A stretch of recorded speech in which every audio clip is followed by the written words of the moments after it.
Deadly violence in Toronto prompts more difficult conversations about safety on our streets.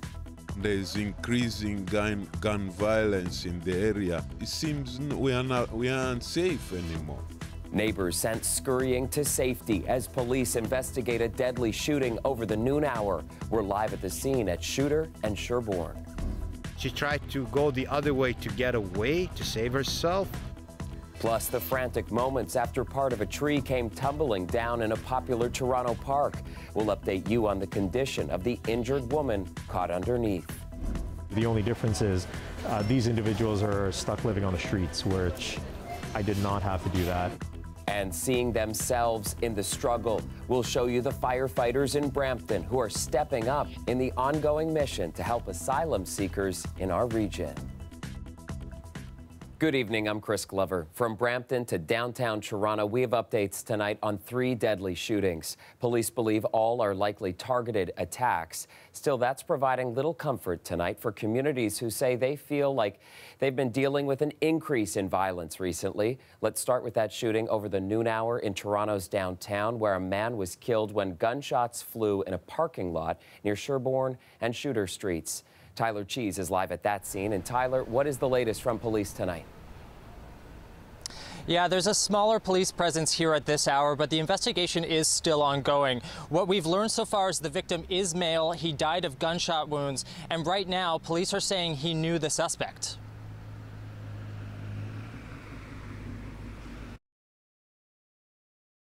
At approximately 12:15 p.m., officers were approached by a citizen. The citizen identified this parking lot behind me as an area where sound of gunshots were heard. The officers attended the lot behind me, where they found a male who was non-responsive in a car. Emergency measures were undertaken, and the male was found to be deceased shortly after. Police say based on statements they've received, it's likely that the shooting was targeted. We do believe that this shooting is not random. We have nothing to show that it's a random shooting at this time. We believe that the suspects, at the very least, were acquaintances. As for the car the victim was found in, police say they don't believe it was registered to him, and they're investigating whether that's relevant to what happened here. They also confirmed that they did not recover any weapons at the scene. It seems we aren't safe anymore. Local residents are understandably shaken by the incident, and some are linking a recent spate of violence to heavy drug use in the neighborhood. We have a huge problem with drug dealers and drug use. Constantly in the laneway, on the street, people are shooting in their arms in open view. I believe there was just a stabbing over at River and Dundas, no less than a 10-minute walk from here a few days ago. We had a stabbing in Allen Gardens. Yesterday at 6 o'clock, it's daily now. But some worry pointing fingers at drug users only stigmatizes an already vulnerable group, especially true for those who work in harm reduction. A lot of the times there's a narrative spun on people who use drugs that it automatically associates them with violence, and it's usually not the case. Now, in light of the concerns raised by people who live nearby, police did not give any indication that drugs were involved in the shooting. They're also again reassuring people that they don't believe this was a random attack. Now, when it comes to identifying a suspect, they're asking anyone who may have captured the incident on home security or dash cam footage to get in contact with them. Chris? Tyler, thanks for the update tonight.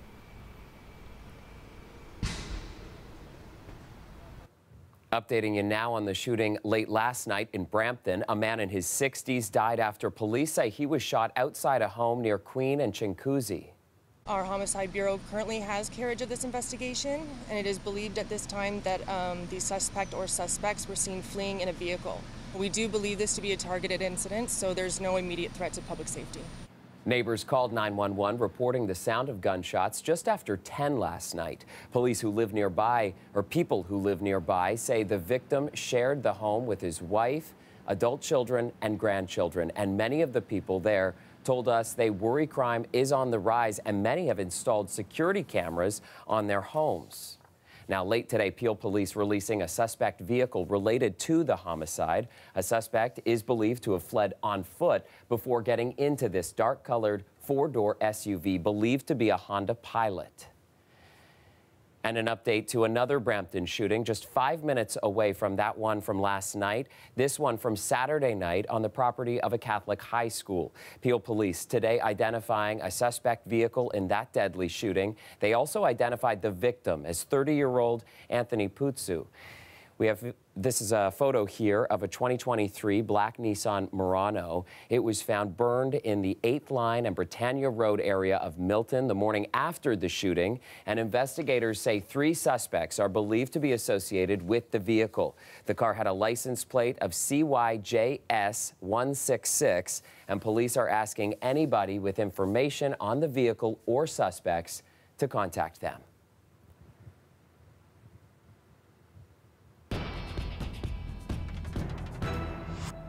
We're also following breaking news in Etobicoke tonight near Kipling Avenue and Dixon Road. Police were called to the area for reports of gunshots, and while officers were searching for a suspect, a police dog was shot and killed after an interaction. Police say the suspect was injured and the Special Investigations Unit is getting notified. We also have some scary moments to tell you about at a popular Toronto park. A woman was rushed to hospital tonight with serious injuries after she was struck by part of a falling tree in Trinity Bellwoods Park just after 5 p.m. She was walking east. When she heard the sound and she heard me scream, she panicked. She turned around to go west to save herself, but she didn't have much time. She was slow, and the tree branch, big tree branch, fell right on her, smashed her right to the ground. That witness says people in the park tended to the woman while they waited for an ambulance to arrive. The woman in her 60s was taken to a trauma center for treatment, and police say the city has been notified about the incident. We also have an update this evening to our top story from last night, that train derailment on the Scarborough RT that sent 5 people to hospital and a mass evacuation of all those on board. Today, the train line remains shut down while the investigation continues, but there are also new questions swirling about the safety of the soon-to-be decommissioned transit line. Dale Manukduk gets us up to speed. This is the train car that derailed last night. It was leaving Ellesmere Station southbound towards Kennedy. About 45 people were on board at the time. Before we make any decisions, to do a full investigation to make the determination what happened. Vehicle, infrastructure, we're very fortunate. I think we all know that, right? 5 people went to the hospital with minor injuries. You know, we're very fortunate. As for service, 20 shuttle buses replaced the RT last night and will continue for at least the next few days. The TTC isn't ready to handle that many replacement buses, so it's rebuilding bus bays at Kennedy Station. Those aren't ready to go. It needs to run 70 shuttle buses per hour during rush hours to meet the service level of the RT. The trains might not come back at all. Its internal conversations at the TTC are happening. They're trying to figure out if there's any value in bringing it back for a few months before its November decommission date. I'd be surprised if they did. Like, what would be the point? We need it. We do need it, so they should bring it back. And if it did come back, would people even get on? No. Yeah. No. I would. Disagreement here. So you wouldn't ride it? If I had to, I would, but I don't like taking TTC anyways. Before the renovation, no, but after the renovation, I might. The November decommission is to make way for the province to build the Scarborough subway extension, which it hopes to be done by 2030. It would have been built by now, led by my brother, Rob. It was shot down by the provincial government. They didn't believe in supporting the people of Scarborough. We believe in supporting people of Scarborough. It's well known that the RT is aging, and the TTC says it gives it extra love and inspection before operating. The RT, which the TTC proactively shuts down in the winter, is already 10 years past its lifespan. We knew that fact, but we had no choice. You're looking at tens and thousands of people taking that Line 3 every day. And those tens of thousands of people will have to take shuttle buses indefinitely. The TTC says it'll operate 35 to 45 shuttle buses during peak hours and 20 to 25 at all other times. Now, this investigation to the cause of the derailment could take several days. The TTC spokesperson, Stuart Green, he says that it would not operate Line 3 unless it was confident that it was safe to do so, and that applies to pre-derailment and going forward. Dale Manukduk, CBC News, Toronto. Popping outside for a live look at the city, and it is 23 degrees and clear this evening. Colette is here with a first look at the forecast, and Colette, a heat warning is already in effect.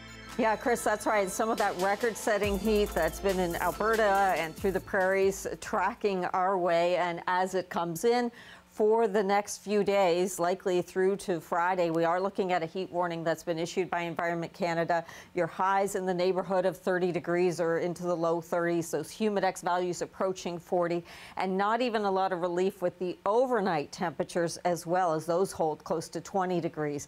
We have quiet conditions tonight to start the day tomorrow, so mostly sunny skies. Should stay relatively quiet into the afternoon, just some increasing cloudiness. You may get a little bit of a preview here in southwestern Ontario of some storminess to come later in the day. And that's what happens as we get into the evening hours. We get into a chance of some showers and thunderstorms rolling through not only the GTA, but back into southwestern Ontario. That kind of hangs on through the overnight Wednesday, but clears out Thursday, so that then we see a nice day coming our way Thursday, albeit on the very muggy side.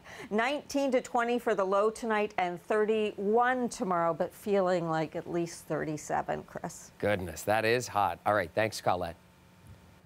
New tonight, a 15-year-old boy has been arrested and charged after a bike officer was hit by a stolen car last weekend. This is the second arrest in the case. A 17-year-old girl is facing similar charges, including dangerous operation causing bodily harm and assault with a weapon.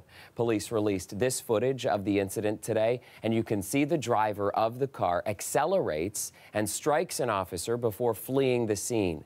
That officer suffered non-life-threatening injuries, and the vehicle was later found abandoned at Lansdowne and Queen. Turning now to political coverage, and even though Olivia Chow's request for federal funding to help with the city's budget shortfall was denied this week, Toronto's new mayor says she is not giving up on getting a financial bailout. Ali Chiasson has that story. Over $1 billion budget hole, we call it deficit, shortfall, or whatever you want to call it. On the same day he submitted his resignation, John Tory passed his last budget with a $933 million hole. Interim Mayor Jennifer McKelvey took on the job of asking the other levels of government for help. Yesterday, Mayor Chow got an answer from the feds. Dip into the city reserves or go ask the province. Finance Minister Chrystia Freeland in a letter saying, quote, "The ability of the federal government to spend is not infinite." We were hoping that because the pandemic is not something the city or anyone can control, we were hoping the federal government will come to our assistance. They said no yesterday. That's the past. Mayor Chow says she'll take another crack at it. We will continue to invite our partners to step up. The province isn't budging either. Today, a spokesperson for the Premier's office said, quote, "For our part, Ontario has already stepped up with $3.3 billion in operational funding for 2023 and has fulfilled Toronto's request to address their 2022 COVID-19 related budget pressures. We hope the federal government and Toronto can work together to find a solution." So where does that leave us? And that leaves the council then to try and find other ways to find that money this year, either by going into their reserves or presumably in delaying the rolling out of certain larger capital projects. Mayor Chow says she'll exhaust other options before dipping into the city's reserves, and any tax increase can only happen during budget time. It's interesting that upon getting the no, her response wasn't to continue the fight, but to actually emphasize the importance of cooperation going forward. And it would seem to suggest then that she's maybe looking for ways to try and find deals with the federal and provincial governments that speak to their political interests. A bargaining chip before dipping into the city's reserve funds. Ali Chiasson, CBC News, Toronto. Welcome back. The axe-wielding attacker who assaulted worshippers at a Mississauga mosque last year was sentenced today to 8 years in prison. No one there was seriously injured during the attack, but new video of the crime was released today by the mosque's imam. Ithil Musa has that story. Worshippers were deep in prayer when Mohammed Moise Omar walked into their Mississauga mosque last year and attacked. It began with bear spray, and soon he was swinging a hatchet. I don't think anyone ever wakes up to go to the mosque to pray and assume that they're possibly going to not come back home. Members of the congregation sprang into action, subduing Omar before anyone was seriously hurt. Had he tried to swing his hatchet, before discharging the bear spray, and someone we love might have been killed. Omar pleaded guilty to 3 charges, including assault with a weapon. On Tuesday, a judge handed down a sentence of 8 years in a Brampton courtroom. After credit for time already served, Omar will spend just over 5 years in prison. This young man spent so much of his time online, drinking in hateful speech until he allowed it to warp his life. According to court documents, the 24-year-old was motivated by a hatred of Muslims, and plans of an attack had been in the works for a year. During their search of Omar's home, police found video footage of the fatal mosque shootings in Christchurch, New Zealand. In his vehicle, a large knife, a cleaver, and rope, among other weapons. Authorities also found evidence he tried to obtain a firearm, and Omar told investigators he considered building a bomb and using his car to run over Muslims. Canada is actually a leading G7 nation when it comes to Islamophobia-related fatalities. And so I think we're past the point of acknowledgement and we need to step into action. In 2017, a gunman killed 6 men at a mosque in Quebec City during Sunday prayers. And a 21-year-old man accused of running down a Muslim family in London, Ontario with his truck 2 years ago will face trial in September. Idil Musa, CBC News, Toronto. Now to a group of Brampton firefighters stepping up to help refugees in their community. Peel Region is among several locations in the region experiencing a surge of asylum seekers. More than 300 people are in need of shelter there, and the group of first responders is delivering care packages filled with food and personal hygiene items. Anam Khan has their story. This group of racialized Brampton firefighters is collecting over 80 donation bags. They're headed to a local church housing asylum seekers. Most of us were immigrants or refugees ourselves. I myself came here on refugee status many moons ago. So I know all too well what they're going through. The only difference is these individuals are stuck living on the streets, which I did not have to do that. The items are put together by the Freshco near Bramley City Centre, ready for customers to purchase. So we got pasta sauce, pudding, canned veg, and pasta. Every bag has different stuff in it based on what the locals need.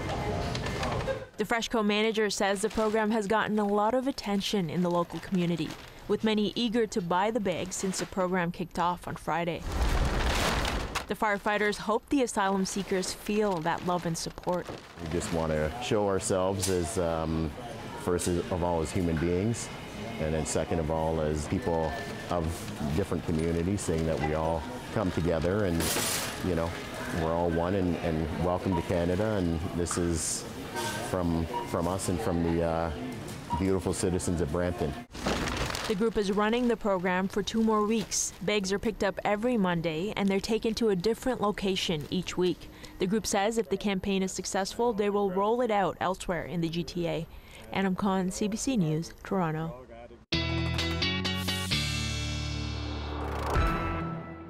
All right, Colette is back now. And Colette, I know the month of July is looking like it could be the hottest month on record for the planet. That's right, and with it being an El Nino year now, I don't see anything stopping that record from being set for this month.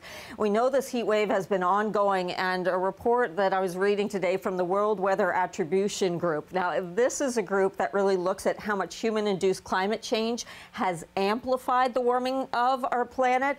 We know what's going on not only in the southern U.S., but into parts of Mexico, and they're looking at the influence of humans, meaning that we could see an event like this, a heat wave like this, 1 in every 15 years.